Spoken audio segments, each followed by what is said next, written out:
Willie D Live. What's up, family?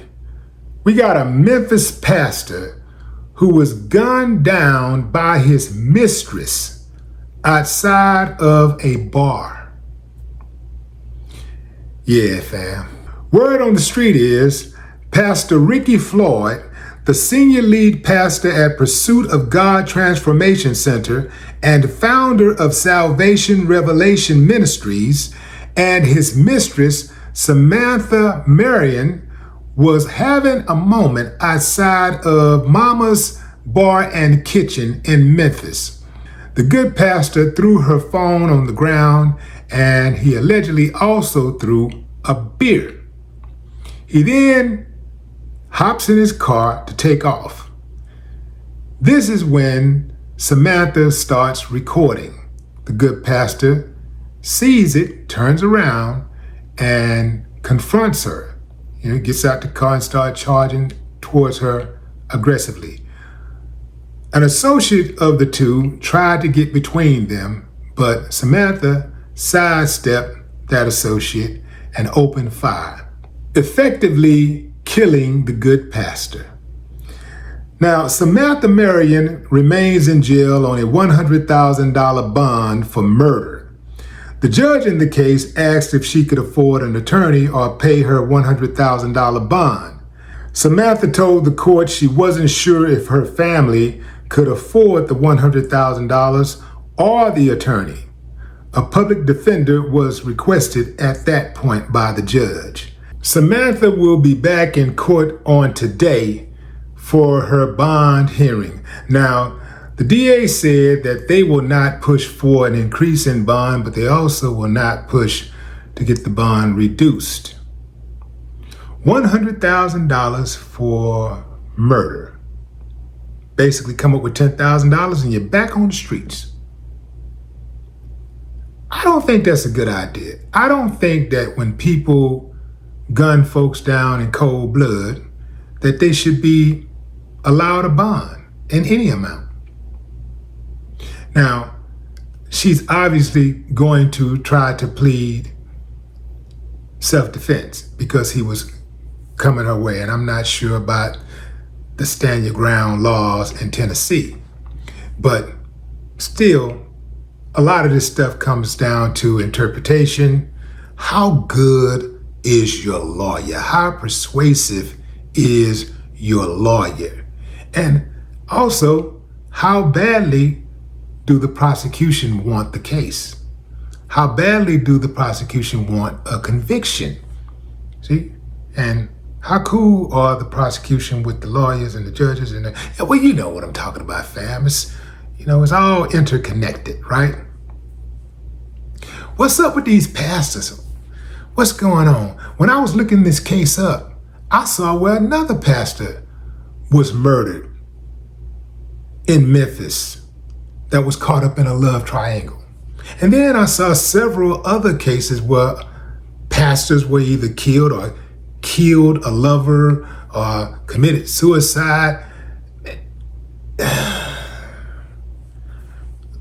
So if the pastor's doing all of this freaky-deaky stuff, they having bigger freak-offs than Diddy, where does one go for salvation? I know some of y'all say, that's why I don't go to church right now. I stay at home. Salvation is where the heart is. Man, at this point, family, for those who believe in Jesus, if he comes back, who is he going to take? Like, who is he coming to get? Who is he going to kick it with? It ain't going to be with like 3 or 4 people. Unless he go outside the church. Yeah, man. Yeah. Remember the times, man, when people would go to church and for the most part, the person was a church-going person. Mostly, it's pretty decent, right? People kind of had a certain amount of etiquette, right? A certain amount of decorum, with how they carry themselves, publicly, right? People do whatever they do in private, but publicly at least, we would at least see the exterior of a saint. Now, man, it's wild. I saw where one pastor came out and introduced his husband. And another pastor came out and introduced his boyfriend, and on the spot started calling him the first man or something like that of the church. You got the first lady, and then you got the first gentleman. Yeah, the first gentleman or the first man, however they do. Y'all, church folks, step on in. Feel free to step in and correct me. But damn, what's going on, man? It's too much going on in these churches. You got pastors spitting in the mouth of parishioners. You got pastors sniffing panties, telling people to bring your panties. And a few dudes brought their drawers. Bring them. And now wave them in the air like you just don't care. And they're doing it. It's one thing for a wolf in sheep clothing to, be revealed, right? But it's a whole other thing when the congregation continues to follow that wolf in sheep clothing. And when they say ignorant things and the congregation just be like, yes, amen, yes, just be rooting them on. I'm like, man, we all gonna die, we going to hell. Everybody going to hell. I don't know what's going to happen, man. But I know some of y'all say, I ain't going to hell because I do right by God. And I'm just saying, fam, it's like right now, society itself is an abomination. It's bad out here. It's bad out here on these Christian streets. Bad out here on these Christian streets. Yeah. Well, not just Christian, religious. The good pastor had a whole wife at home. Yeah. Now, people in the community said he was a pillar of the community, said he was a leader in the community. He helped people start businesses. He worked with the youth. His church was a full church, a total church, where they offered services outside of just worshiping, social services. So sounds like he was doing some good work,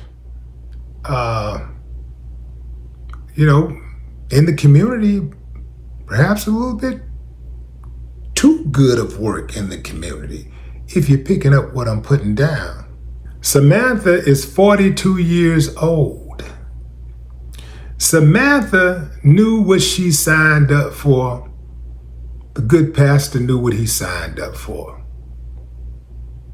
He was stepping out on his wife, and the mistress was stepping out on God because she broke her vows to God not to touch a married man.